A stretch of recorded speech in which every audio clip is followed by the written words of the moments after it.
Good morning, everybody. Very welcome to our service, and a special word of welcome to those who are listening or watching the service on the internet. It's wonderful to be here on a morning when the sun is shining again. And I think we all watched the curling yesterday, and it's sad that we didn't get gold, but I think we're all very proud of the boys. And we could perhaps mention also the rugby where Scotland won as well. We are in the process of installing the new speakers. They are working at the moment, but hopefully next week, everything, the cables, etc., will be tidied up. So please bear with us today. Let us begin our service by saying together the congregational prayer.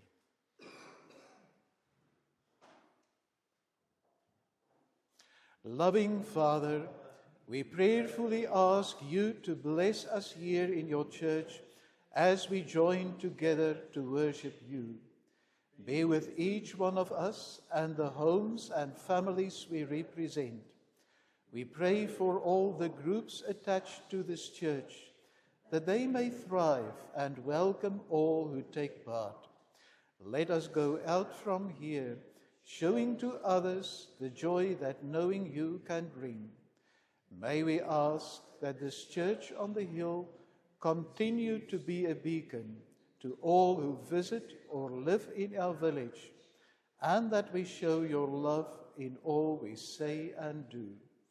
We thank you for all our blessings and ask you to guide us on our daily journey, wherever that may take us. In Jesus' name we pray. Amen. Father, as this is the beginning of the season of Lent, send now your light and your truth. Let it guide us. Let it bring us to your holy mountain, to the place where you dwell. Grace, mercy, and peace to you from God our Father and Jesus Christ our Lord. Amen. Let us worship God and let us sing the Lord's my shepherd.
Some time ago, I started this avocado plant.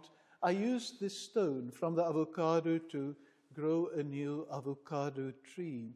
I did it actually for our granddaughter, but also to use it as a prop for the children in Potnoki Church. And although an avocado is an evergreen, it does not usually drop its leaves. It dropped all its leaves during this winter, and I thought that it was dead.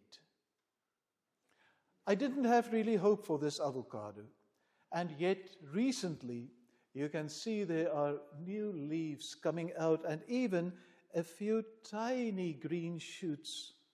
What a surprise. And it's the same with the plants that we see around us in springtime. During the winter, it really seems as if everything is dead. And then in springtime, there is new life.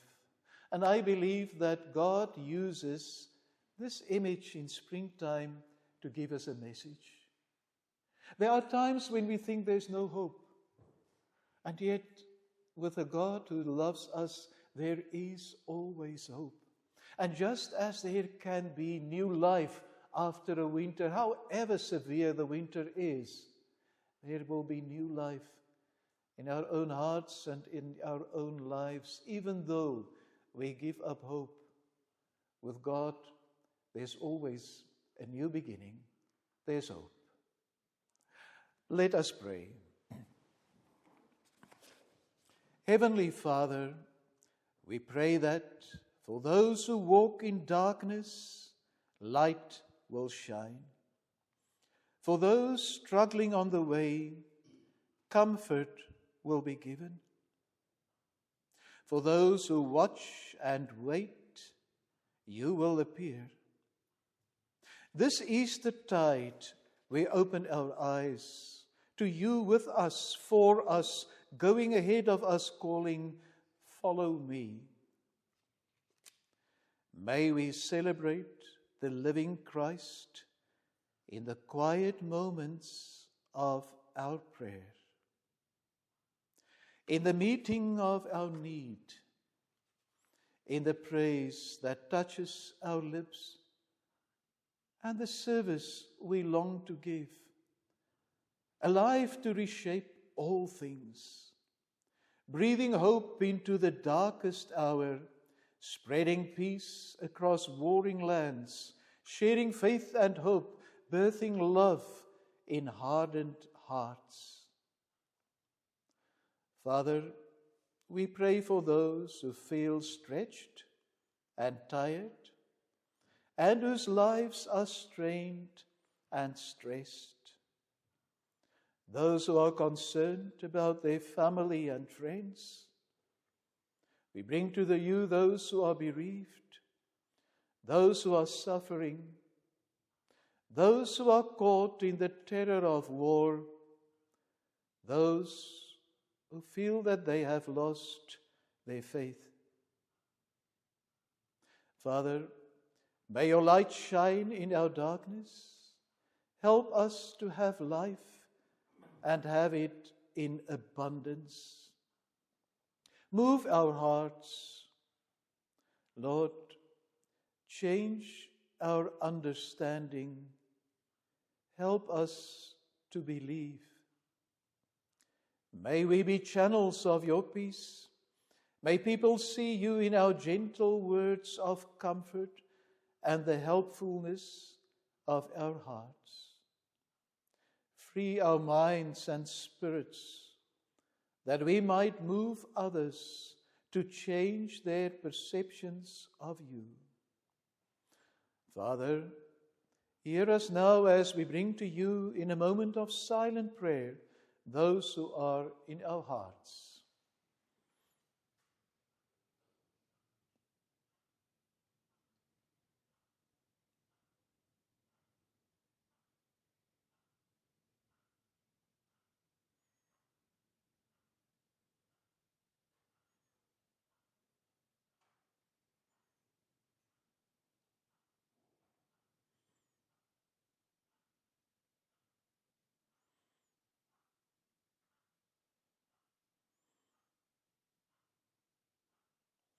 We bring these prayers in the name of Jesus, who taught us how to pray, saying, Our Father, who art in heaven, hallowed be thy name. Thy kingdom come, thy will be done on earth as it is in heaven. Give us this day our daily bread, and forgive us our debts, as we forgive our debtors.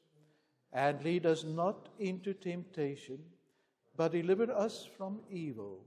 For thine is the kingdom, the power, and the glory forever. Amen.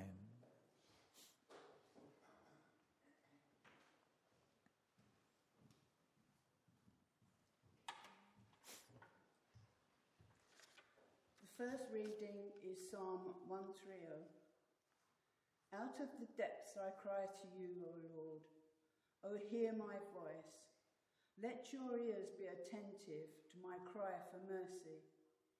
If you, O Lord, kept a record of sins, O Lord, who could stand? But with you there is forgiveness. Therefore you are feared. I wait for the Lord, my soul waits, and in his word I put my hope. My soul waits for the Lord, more than watchmen wait for the morning, more than watchmen wait for the morning. O Israel, put your hope in the Lord, for with the Lord is unfailing love, and with him is full redemption. He himself will redeem Israel from all their sins. Amen.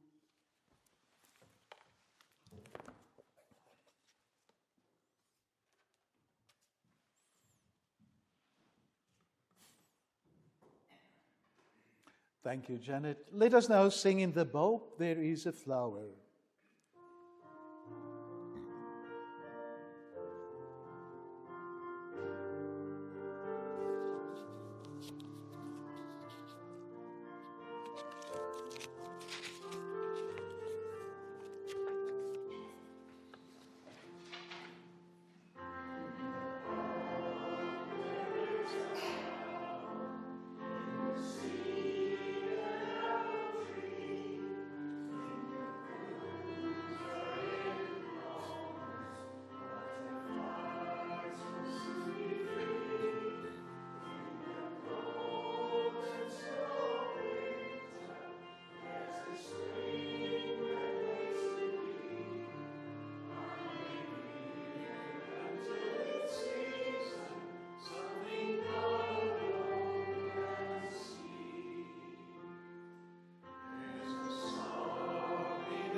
Our next reading from the New Testament tells us about the friends of Jesus, the two sisters, Mary and Martha, and their brother Lazarus. Jesus loved them, but Lazarus was seriously ill, and the sisters sent message to Jesus, asking him to come and to heal Lazarus.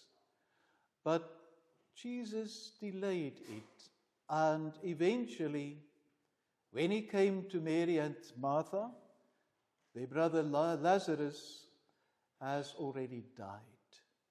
What a disappointment. I think they were really disappointed in Jesus. But let us see what follows. Let us now listen to the reading, John chapter 11.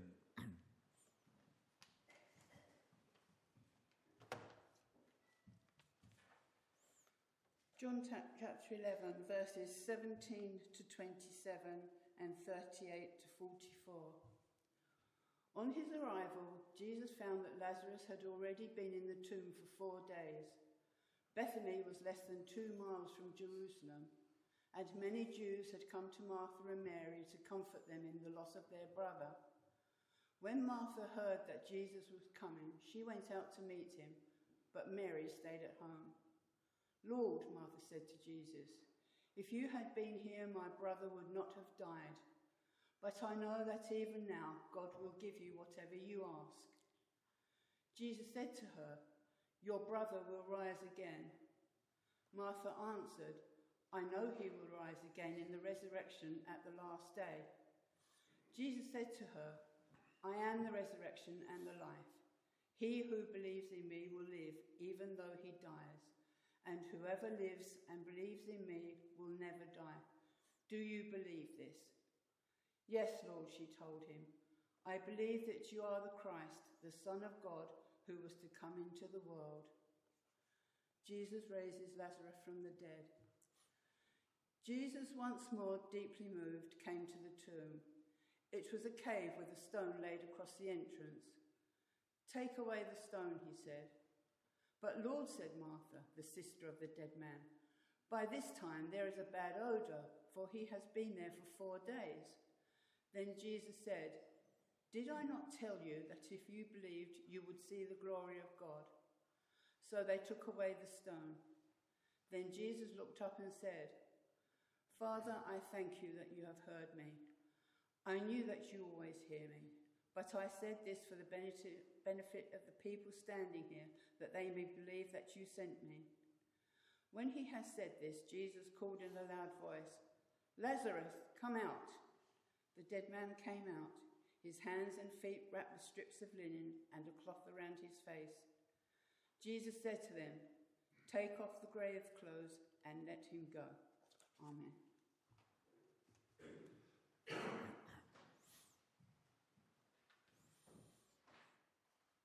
Thank you, Janet.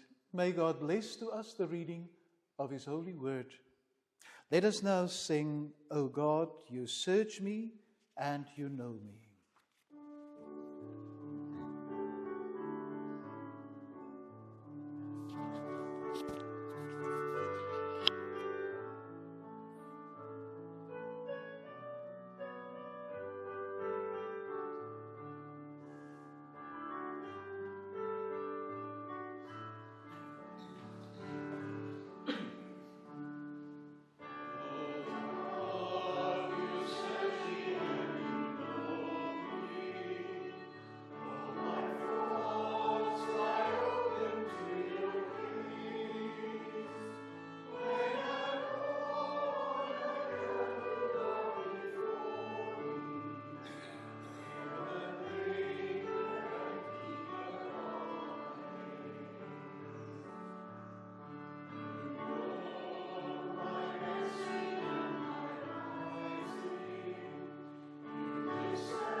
For the wonder of who I am, I praise you. Safe in your hands, all creation is made new. We see this miracle in springtime. But there are times when we have our doubts. There are times in life when we really struggle to have hope. I believe that the two sisters, Martha and Mary, were very, very disappointed in Jesus. He was not there when they needed him. Life can be disappointing, and even faith can be disappointing. Martha and Mary were believing people. They knew about the wonderful things that God did in the past. They knew the stories of the Old Testament. And they also know about the wonderful promises, what will happen one day. But the problem is, what does faith do in my life here and now? What does it mean? Does it have any impact on here and now? Or is it just a memory of the things that happened in the past and a hope of the things that we are looking forward in future? Jesus spoke to Martha about the resurrection. And he said to her, Martha, you know, according to our faith, we believe in the resurrection. Your brother, Lazarus, will rise from death. And Martha said, well, I do believe that at the end of time, he will rise. But what about now? We need hope for the present, not only for the future. We read a psalm, Psalm 130, of a person who had hope. He admitted and said, I am in the depths. It may be depression, it may be fear, it may be anxiety. He said, I am in the depths, but I do have hope. I have reason to have hope because there is a loving Father. And even though I have sinned, I am a person with weaknesses, I've made my mistakes, I have hope because I know my God is a loving God who will forgive. And so Psalm 130 is a psalm of hope. He says, I do have hope. Like the people who are watching over the city, the watchers, they have hope of a new morning. During the night, people who guard the city are concerned that the enemy may attack them, and they are looking forward to the light of the new day. And although it is very dark, they have the hope that the light will shine, that the new morning will break. And he says, I hope on the Lord, just as the watchers wait and hope on the morning. As sure as we can be that even though the night may be at its darkest, there will be a new morning. And as we may have struggled through a very cold and wet and dark winter, we know there will be a springtime. God's love is our guarantee that we can have hope, that God will intervene. And now Jesus, when he speaks to Martha, he brings her a new message. And in this short verse, there is a new perspective on faith. People did not understand this previously. This is a surprise, the verse that we're going to mention just now. When Jesus asked Martha, do you believe in the resurrection? And she said, yes, I know at the end of days my brother will rise again. Jesus said, I am the resurrection and the life. Whoever believes in me shall live. It's not future tense. I will be the resurrection and the life. It's present tense. I am the resurrection and the life. And in order to prove that, he raised Lazarus from his grave. This is a very important point that we as believers should grasp. We believe in the kingdom of God, but so often we live in the memory of the past and the hope of the future, and we forget that the kingdom of God and the glory of God is something that is real in the present, not only in the past and in the future. When we open our hearts to the Spirit of God, he fills our heart and we receive the new life in Christ. It is here, now, where we are. Life is worth living here and now because we already experience the new life and the resurrection in Jesus Christ. And then we see an image of Lazarus there in the tomb, and it is actually a very moving image. Jesus goes to the tomb and people say, don't go there. It's already 4 days since he passed away. And Jesus said, it doesn't matter. Roll away the stone. In our life, we also find Jesus coming into our lives even though we may not have hope anymore. And he says, roll away the stone and I will show you what can happen. And there Lazarus was lying. And Jesus called him, Lazarus, come out. It doesn't help to speak to a dead person, does it? Because if you're dead, you're deaf as well. You cannot hear. And yet, the voice of Jesus transcends the barriers of life and death. There's no deafness. We can all hear the voice of Jesus. Lazarus, come out. And even though I may believe that my faith is dead, even if I believe I have fallen so far that God cannot reach me where I am, still there in my own spiritual tomb, I hear the loving voice of Jesus saying, Lazarus, come out.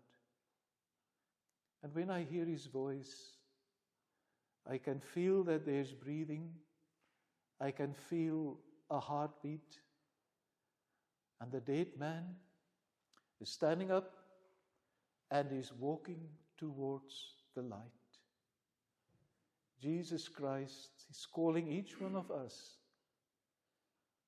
to rise up, to walk towards the light. May we leave in the tomb our fear, our doubts, our anxiety, our depression, because Jesus is the resurrection and the life. Amen. God of new life, as Jesus raised Lazarus from the dead, renew and restore us to new life, leaving in the grave all that prevents us from loving you fully. Amen.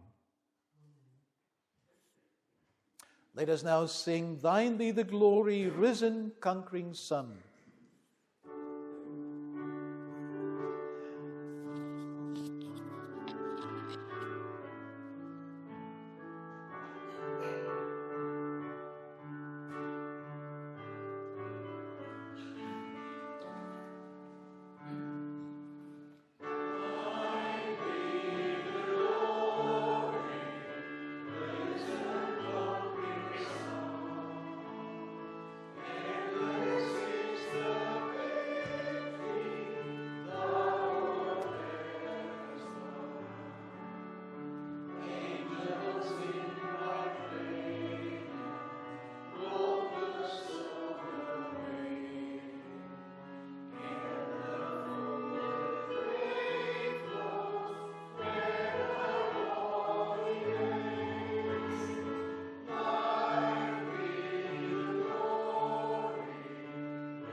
Go in peace and receive the blessing of the Lord.